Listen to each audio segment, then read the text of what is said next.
Bonjour tout le monde, bonjour la RDC. Écoutez, on me demande l'interprétation de l'article 217. Déjà, faudrait dire ici que la Constitution, c'est dans tous les pays du monde, c'est un sujet qui requiert quand même une certaine expertise dans l'interprétation et les jugements des articles. Mais heureusement pour nous, l'article en question, le 217, ce n'est pas un article dogmatique, ce n'est pas un article qui demande particulièrement l'interprétation de la Cour constitutionnelle, des spécialistes de la Constitution. Un simple étudiant de relations internationales de premier graduat, un simple étudiant de droit à la faculté de droit, pourrait interpréter sans ambiguïté cet article 217. C'est un classique dans le droit international. Le législateur a tout simplement voulu dire par l'article 217 que la RDC, comme toutes les nations civilisées du monde, lorsque nous adhérons dans les organisations internationales, la suprématie des règles internationales s'applique sur nos droits nationaux, sur nos règles internes, sur nos droits nationaux. Qu'est-ce que cela veut dire en pratique? Je vais partir par des exemples pour ne pas en faire un sujet de spécialistes. Nous avons récemment rejoint l'EAC, qui est une organisation supranationale. C'est au-dessus de notre nation. La RDC a rejoint une organisation qui regroupe plusieurs pays.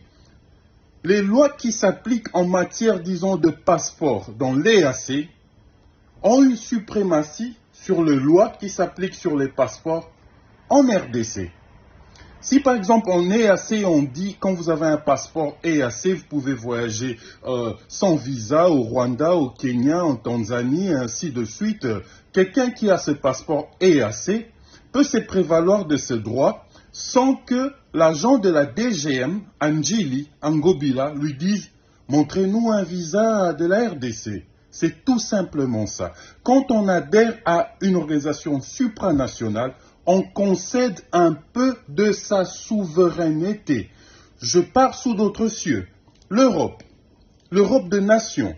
Plusieurs nations, ils ont commencé à 6, puis 13, puis 27, puis l'Europe d'aujourd'hui. Ils se sont mis en commun. Chacun avait sa monnaie, mais ils se sont dit on va faire une monnaie unique, l'euro, aujourd'hui. Or, chaque nation a le droit de battre sa monnaie, de faire avoir une politique monétaire interne.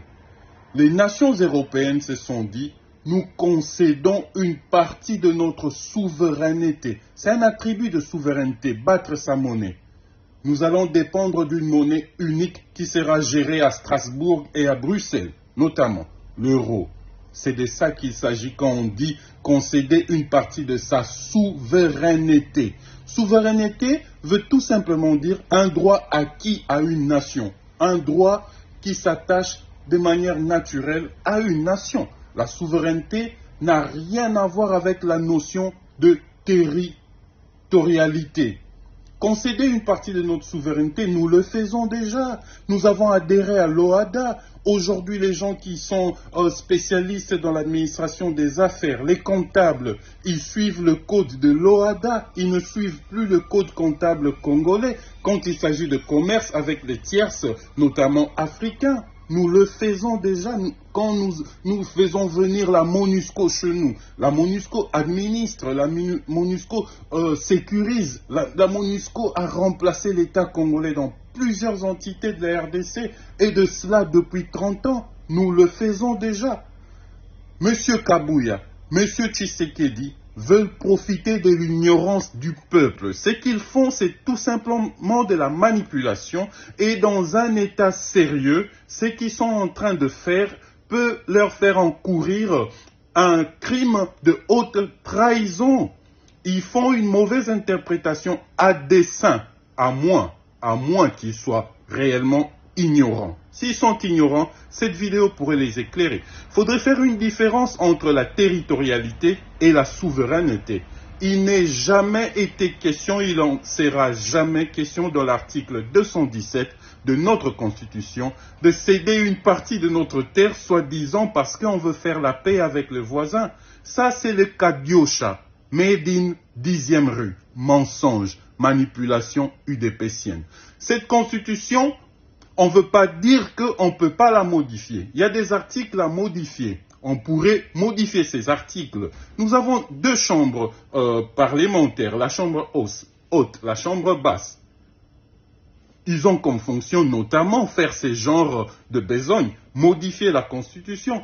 L'UDPS a la majorité dans ces deux chambres. S'il y a des articles qui fâchent, c'est dans la vie normale, dans le cours normal d'une Assemblée nationale, d'un Sénat. Ils n'ont qu'à proposer des amendements là-bas, ça sera voté sans tambour ni faire tous ces boucans.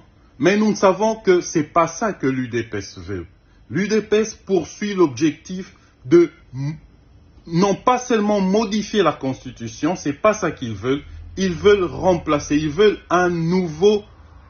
une nouvelle Constitution. Pourquoi? Parce qu'une nouvelle Constitution remettrait le compteur à zéro. Ça veut dire, M. Tshisekedi pourrait dire, je me lance, je suis candidat pour la course pour les 2 prochains mandats parce que c'est une nouvelle Constitution. Il n'y a rien qui me limite ici. On va reprendre la nouvelle Constitution avec la mention 2 mandats non renouvelables. Mais puisqu'il s'agit d'une nouvelle Constitution, techniquement, le compteur serait mis à zéro.